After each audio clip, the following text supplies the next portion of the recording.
మంచి ఆరోగ్యానికి మంచి నిద్ర చాలా ముఖ్యం. అయితే అనేక కారణాల వల్ల ప్రజలు తరచుగా నిద్ర సంబంధిత సమస్యలకు గురవుతారు. అందువల్ల నిద్ర ప్రాముఖ్యత, ఆరోగ్యంపై దాని ప్రభావం గురించి అవగాహన కల్పించడానికి ప్రతి సంవత్సరం ప్రపంచ నిద్ర దినోత్సవం జరుపుకుంటారు. మార్చి 13న ప్రపంచ నిద్ర దినోత్సవం సందర్భంగా కథనం. ఆరోగ్యంగా ఉండటానికి మంచి ఆహారంతో పాటు నిద్ర కూడా అవసరం. నిద్ర లేకపోవడం వల్ల అనేక తీవ్రమైన ఆరోగ్య సమస్యలు వస్తాయి.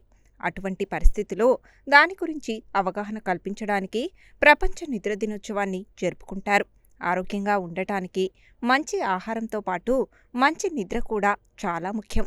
మన ఆహారపు అలవాట్లు మన ఆరోగ్యంపై ప్రత్యక్ష ప్రభావాన్ని చూపినట్లే మన నిద్ర కూడా మన ఆరోగ్యంపై ప్రత్యక్ష ప్రభావాన్ని చూపుతుంది. అందువల్ల నిద్ర ప్రాముఖ్యతను ప్రజలకు అర్థమయ్యేలా చేయడానికి ప్రతి సంవత్సరం ప్రపంచ నిద్ర దినోత్సవం జరుపుకుంటారు. నిద్ర ప్రాముఖ్యత, ఆరోగ్యంపై దాని ప్రభావం, మంచి నిద్ర అలవాట్లను ప్రోత్సహించడం అనే లక్ష్యంతో ఈ దినోత్సవాన్ని జరుపుకుంటారు. నిద్ర రుగ్మతలు అనేవి రాత్రిపూట నిద్ర నాణ్యత, పరిమాణం, నిద్ర సమయాన్ని ప్రభావితం చేసే పరిస్థితులు. సాధారణ నిద్ర రుగ్మతలలో నిద్రలేమి, restless leg syndrome, narcolepsy, sleep apnoea ఉన్నాయి. ఈ నిద్ర రుగ్మత కారణాలు మానసిక, శారీరక ఆరోగ్యంపై తీవ్ర ప్రభావాన్ని చూపుతాయి. సరైన నిద్ర లేకపోతే చికాకు, కోపంతో పాటు మతిమరుపు కూడా వస్తుందని చెబుతున్నారు వైద్య నిపుణులు. అంతేకాకుండా ఫిట్స్ రావడానికి కూడా కారణమవుతుందని చెబుతున్నారు.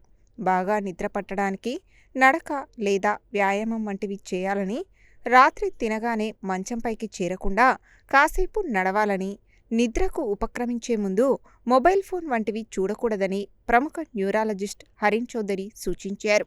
మనిషి ఆరోగ్యంగా ఉండడానికి రోజుకు కనీసం 6 నుండి 8 గంటల నిద్ర అవసరమని సూచిస్తున్నారు.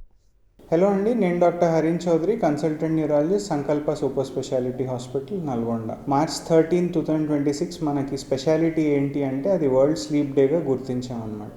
సో దానివల్ల మనము స్లీప్కి సంబంధించిన కొన్ని ఇంపార్టెంట్ ఫ్యాక్ట్స్, మనం పాటించాల్సిన కొన్ని విధానాలు అవి తెలుసుకుందాం.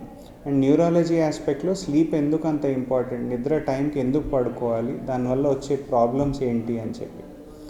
సో నిద్ర అనేది చాలామంది అడుగుతుంటారు, ఎంత టైం పండుకుంటే ఐడియల్ అని చెప్పి. సో దానికి ఏజ్ టు ఏజ్ వేరే వేరే కారణాల వల్ల చేంజెస్ ఉంటాయి. బట్ ఆన్ అన్ యావరేజ్ ఏంటంటే ఒక మనిషి 7 to 8 hours యూజువల్గా అడల్ట్స్కి ఖచ్చితంగా అవసరం అన్నమాట. దీనివల్ల అది లేకపోతే ఏంటంటే చాలా ఇబ్బందులు వస్తుంటాయి.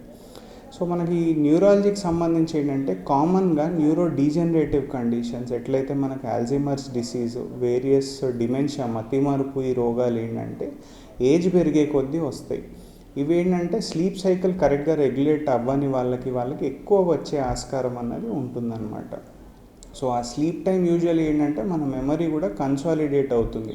సో చదువుకునే వాళ్ళంతా కూడా ఎడిక్వేట్ టైం నిద్రపోకపోవడము, చాలాసార్లు ఎగ్జామ్ ముందు పడుకోకపోవడం, ఇలాంటివి కూడా చేస్తుంటారు. అలాంటివి చేస్తే ఏంటంటే చదివినవి గుర్తు రాకపోవడము, ఇది చాలా కామన్గా జరుగుతాయి ఎగ్జామ్స్లో. నెక్స్ట్ వచ్చేసి ఏంటంటే స్లీప్ మన హెడ్ఏక్స్కి కానీ, ఇంకొకటి ఎపిలెప్సీ అంటే ఫిట్స్ ఉన్న వాళ్ళకు కూడా చాలా ఇంపార్టెంట్ అన్నమాట. నిద్ర లేకపోవడం అన్నది తలనొప్పి రావడానికి, మళ్ళీ ఫిట్స్ రావడానికి కూడా ఒక ట్రిగర్ లాగా పనిచేస్తుంది అన్నమాట. సో స్లీప్ అన్నది కరెక్ట్గా ఉండాలి. సో స్లీప్కి ఏంటి మందులు ప్రతిసారి వాడాలంటే లేదు. ఫస్ట్ పార్ట్ ఆఫ్ స్లీప్ ఏంటంటే స్లీప్ హైజీన్ అంటాం, అది మెయింటైన్ చేయాలి.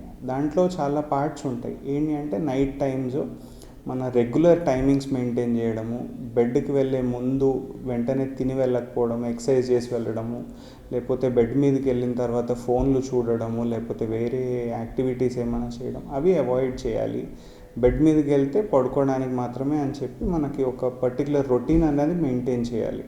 అండ్ ఎక్సర్సైజ్ కూడా ఏంటంటే ఇమీడియట్గా స్లీప్ ముందు కాకుండా కొంచెం టైం ఉండేలాగా చూసుకోవడము, మార్నింగ్ ఎక్సర్సైజ్ చేసుకోవడం కూడా చాలా హెల్ప్ అవుతుంది అనమాట.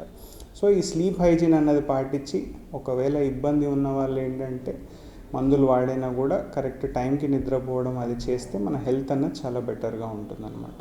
Thank you.